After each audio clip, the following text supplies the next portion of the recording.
Hi, and welcome to the craft room. Today I wanted to make something fun with you. I wanted to do some magnets with clay.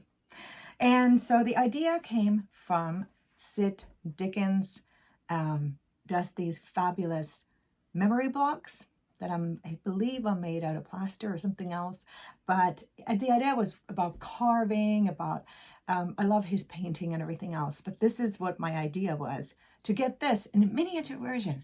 So that one is a very heavy one and very collectible, but this is what we're gonna make. We're gonna make these using molds and ta-da! Oh, the bird is this way. Okay, so using different kinds of molds and clay. So let's get started. Okay, so you know that there is lots of different kinds of clay.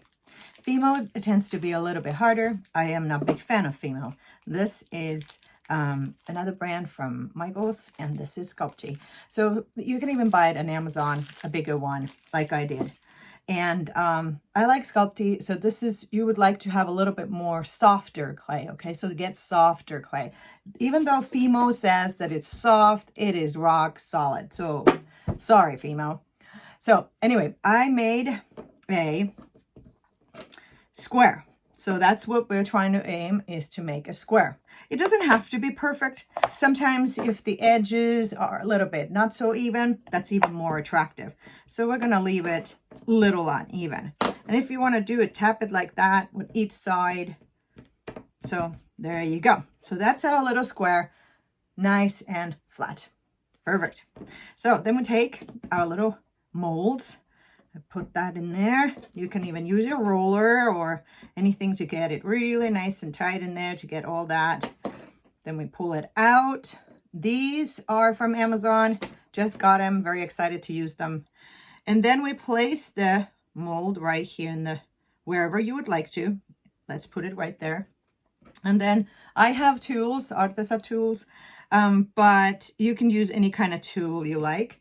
What I do here is that I gently press the edges of this going around wherever your thing is so that this clay and this clay become one. Now this might also, you can see that it has these tool markings, right? You're like, oh, that doesn't look right. So that's okay, because we have fingers. They are soft and nice. And then I just smooth them out with my finger. There you go. And there they go. If you are concerned about your edges, keep tapping it, keep making it square. And there's our heart. So the heart is now there.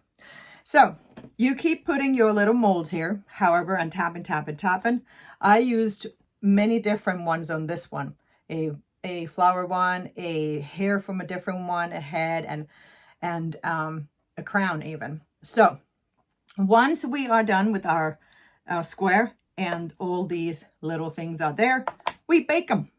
So in these packages, there is an instructions on every single one. What do you need to do? So different ones have different instructions. So once you have baked, and these would be now the baked ones, we need to flip them around, and we're going to use this kind of magnet. So you can have these purchased from the craft store or got them for free from somewhere else. Some of them are more bendier. The bendier, the better. So then I just cut them and glue them. I used just regular tacky glue. Then just press it gently and leave it be. Leave it them to dry. So now that we had those, the white ones, I would put some Mod Podge. So you get your Mod Podge open and you tap it up a little bit with your brush, and then you just put it right on top of it. This one gives it a little bit more not clay look. A lot of people don't like it isn't just so crafty looking, you know? So that's what we're going to do. We're going to Mod Podge this and make it all shiny. Yes, that's a little bit more in there and in her eyes there. So then we just have to leave it alone. All right, so now we have put Mod Podge on it. We have put the magnet in the back. And the last thing that I did with some of these, I used gold paint. So I did the gold paint. You could use any other kind of paint to put these on. So anything you like. You can even leave them white. Maybe white is something that you desire. It looks kind of like marbly. So anyway, okay. I want to thank you for making these beautiful magnets with me.